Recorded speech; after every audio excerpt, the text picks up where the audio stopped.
Hey guys, welcome back to the channel. Today we're going to take a quick look around the gardens. We got rained out the other day when we were doing our garden tour, so we're going to try to finish that up, and I'd like to talk to you a little bit about the sweet potatoes, so hang on until after the break.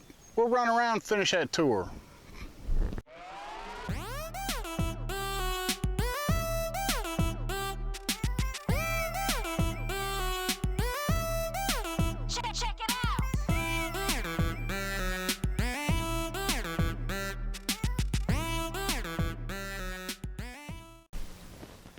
Alright guys, like I said, if you saw our video the other day, you'll know that we got rained out before we had a chance to make it over to things like the asparagus and the sweet potatoes over in the area behind the sweet corn, which is behind me now. So we got rained out there at the end, and we had a day and a half of rain that followed. So we've got some changes in the garden. I'd like to take you around. We won't do a full garden tour, but I'll show you some of the things that have kind of perked up or picked up. As you can tell, like behind me, the sweet corn is as tall as I am now. So we've got some other things going on here in the gardens. We'll just kind of piecemeal it until we get over to the sweet potatoes, and then I've got a few things I want to talk to you about once we get over there. So let's get started, and we'll work our way through the gardens. All right guys, we'll start over here at the main garden, and I wanted to show you, we're getting ready to probably do our last of the broccoli harvest. And we'll get into probably picking some of this cabbage off too. We need to get started on our making sauerkraut. So I wanted to show you the broccoli plants are really tall. They're better than knee high, but they've got real small heads on them.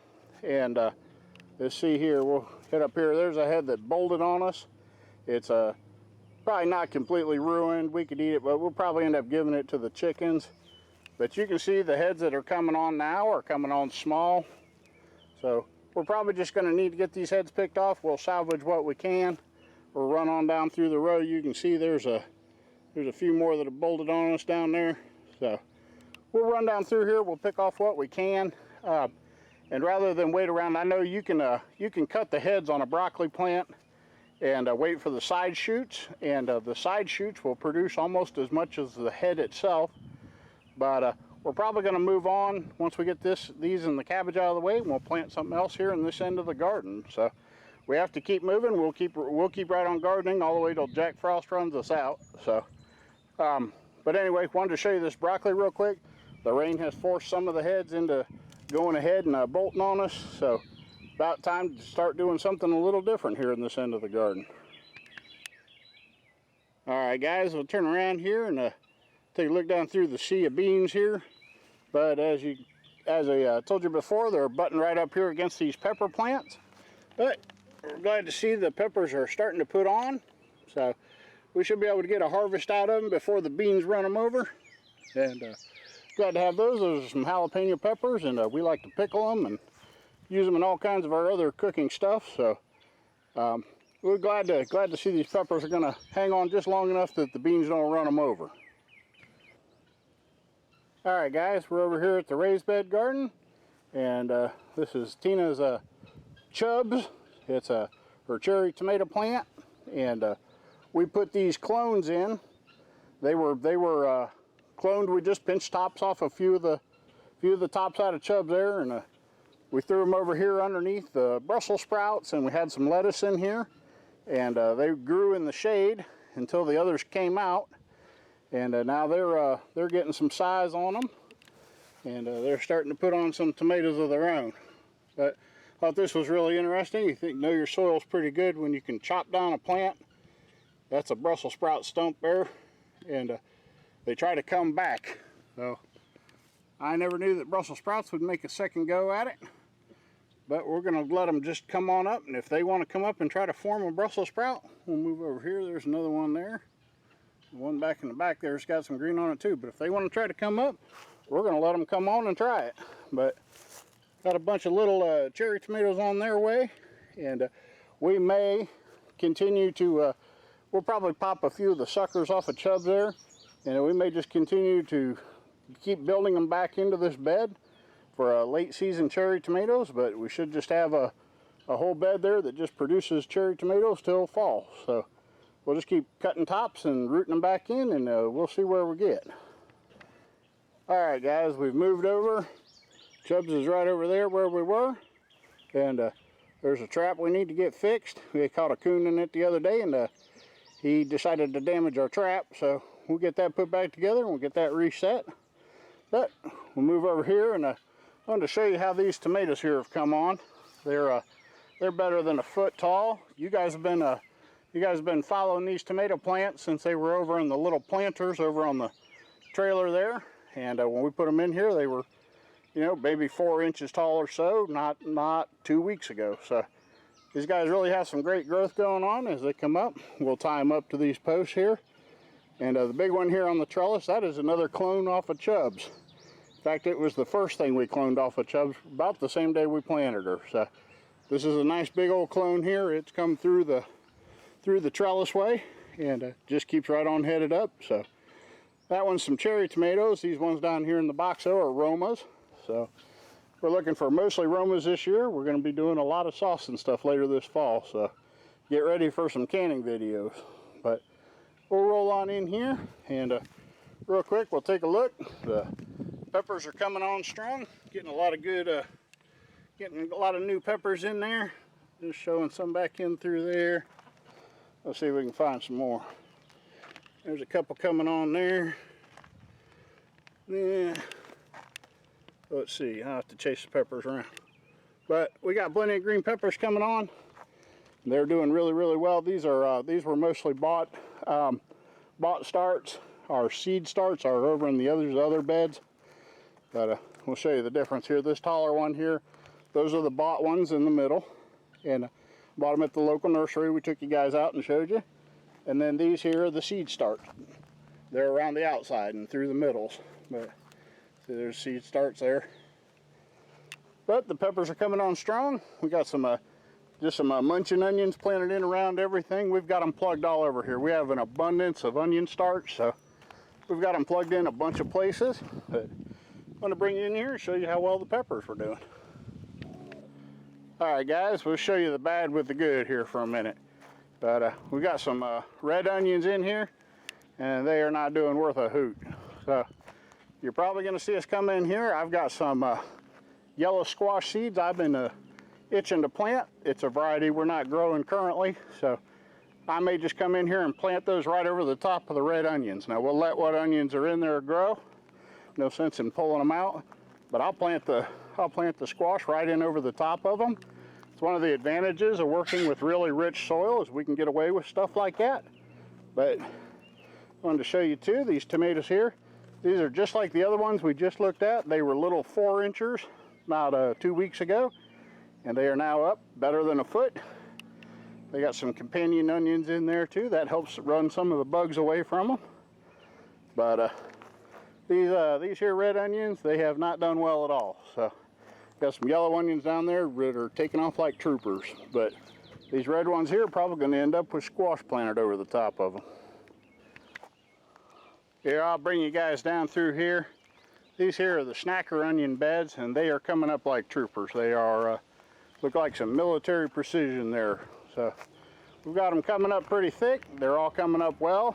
And we've discussed several times, you don't have to put if you plant those little sets, you don't have to put them down in the ground very far. The only part of an onion that needs to be in the ground is the roots. So I wanted to show you these guys here. They are coming up about as well as you could expect an onion to come up. They've barely been in the ground, let's say, I doubt 2 weeks.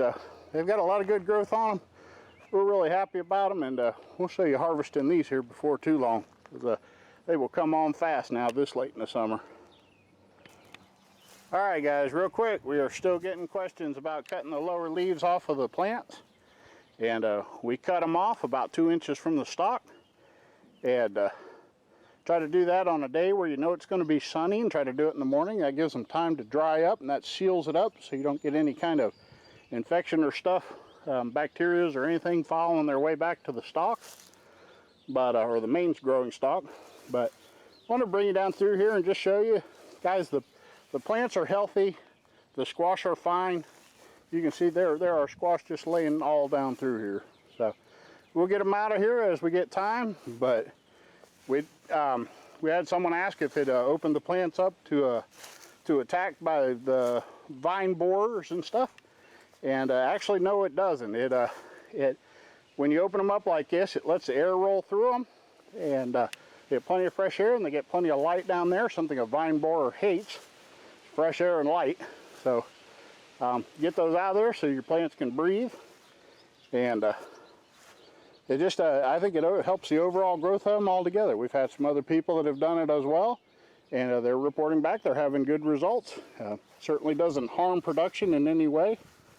But you can see there's, everywhere you look down through here, there's big squash laying everywhere. So, guys, it really doesn't hurt to cut those leaves off. Just don't cut them so close to the trunk that the trunk can get infected. But other than that, you can see our leaves are in good shape. The plants are in great shape. We got blooms everywhere down through there.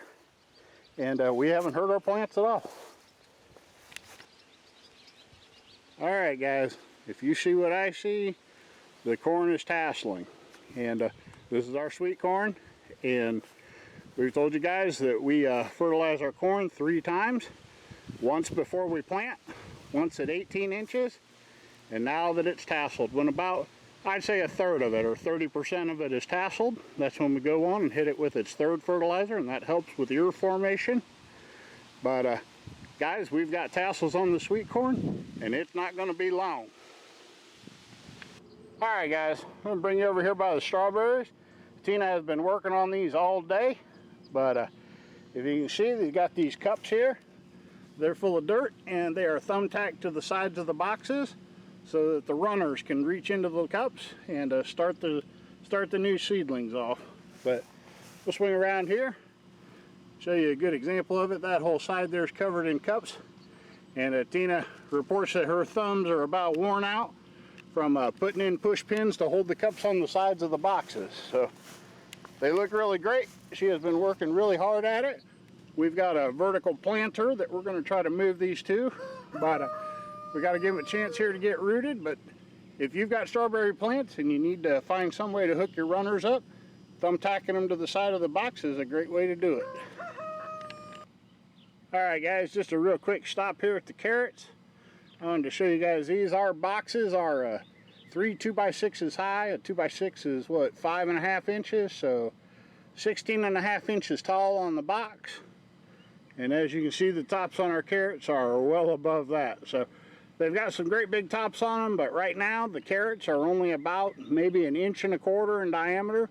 We like to get that on up to, somewhere between 1.5 inches and 2 inches in diameter before we harvest. So we'll let these guys just keep right on rolling. They are doing great, and the tops are feeding the bottoms, and the bottoms are getting bigger and bigger all the time. So those are the carrots. They are looking great, and we'll move on to something else.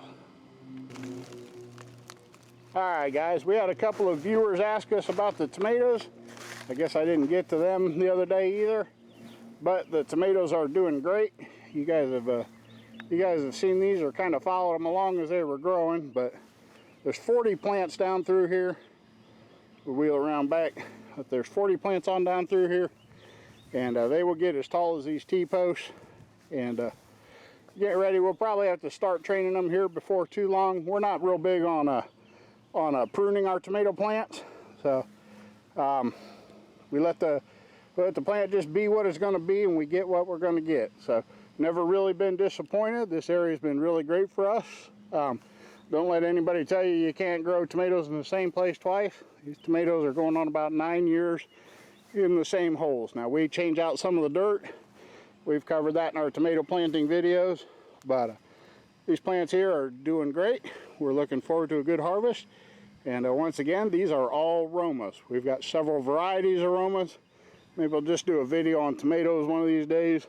But these are all Roma tomatoes, and we're looking forward to canning up a mess of sauce this fall. Alright guys, we finally made it around here to the sweet potatoes. And that was the whole purpose of getting out here and making a video today. Wanted to talk to you a little bit about them, and we're getting about mid-season on them. And that's a time when we need to encourage a lot of growth. So we're gonna put on about weekly now from here on out on this 8-foot diameter bed. we're probably going to put 3 pounds of bone meal and about 1.5 pounds of blood meal. We want to maintain that. Balance between 2 parts phosphorus and 1 part nitrogen. But we also wanted to come out here and show you we're doing real good as far as bug damage. We don't have a whole lot. The leaves are looking really, really good and really healthy.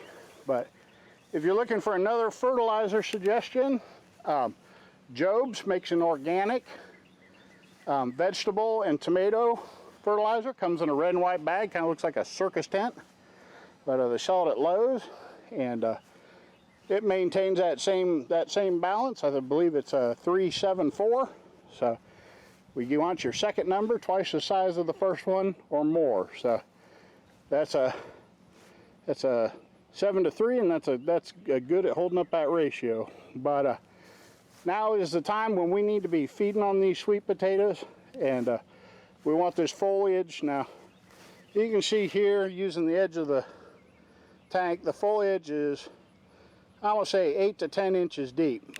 By the time this is done, we want that foliage probably at least 18 inches deep.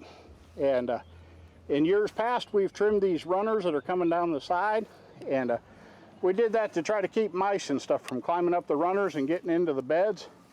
But we haven't had a whole lot of trouble with that. So this year we're going to do something like we did the year before last, and we're just going to let these go ahead and go.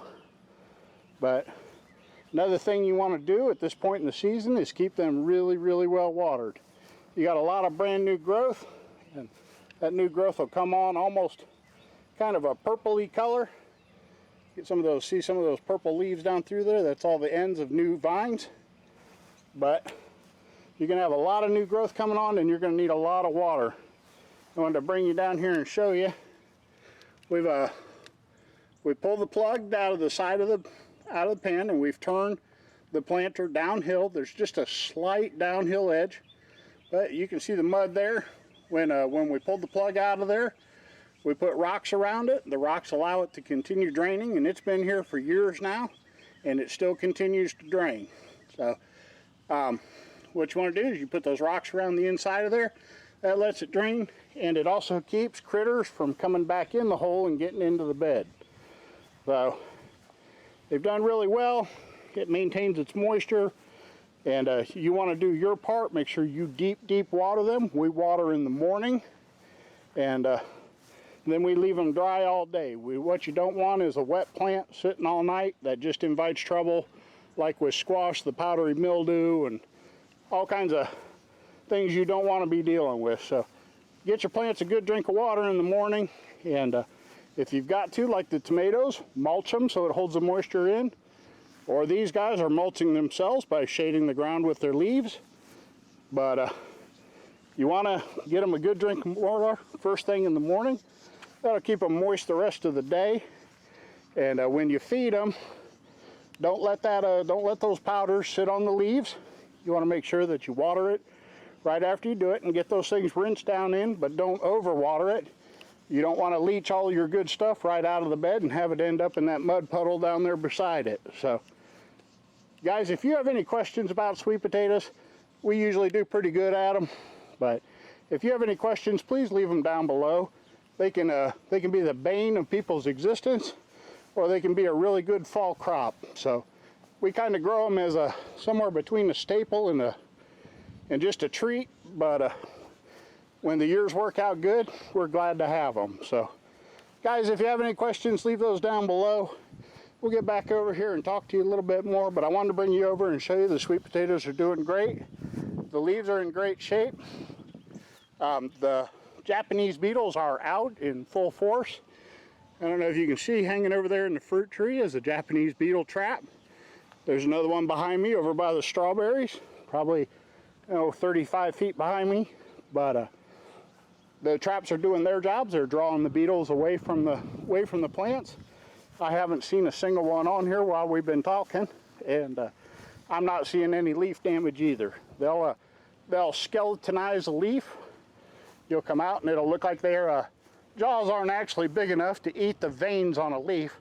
So they just eat the middles out and they turn them into a skeleton. So if you see that, that's your culprit. So we'll get back over here and talk to you in just a minute, and we'll be right back. All right, guys, that's going to wrap it up for today's video. We hope you enjoyed the look around. A lot of things have changed with the rain coming in and the sun being out. It just, everything good about what goes on in the garden. So we're glad to have you guys come by the channel. We hope you enjoyed it. If you did, we hope you'll give the video a thumbs up. And if you have any questions or comments, please leave those down below. We try to get to all of them if we can. But if you've enjoyed the content here on the channel, we hope you'll subscribe. There's a subscribe button down below, and next to it is a bell. If you'll ring that bell, that'll send you a notification whenever we release a new video. That's a great way to keep up with the channel, guys. So we really appreciate you guys coming by the channel. Like I said, if you have any questions, please leave them down below. We want you guys to get out there and enjoy your gardens. Don't fight with them. Don't get frustrated. Just ask. If we can't find you an answer, or we don't know, then we will get out there and find you an answer, or we'll give it a shot. So just go ahead and ask. You'll see the comment section. We've got some great viewers. They'll jump in. A lot of times they'll handle questions and stuff like that before I can even get to them. So we've got one of the best groups of viewers out there. We're real glad to have you guys, and we really appreciate the support. So I'm going to jump off here. We'll catch you guys in the next one.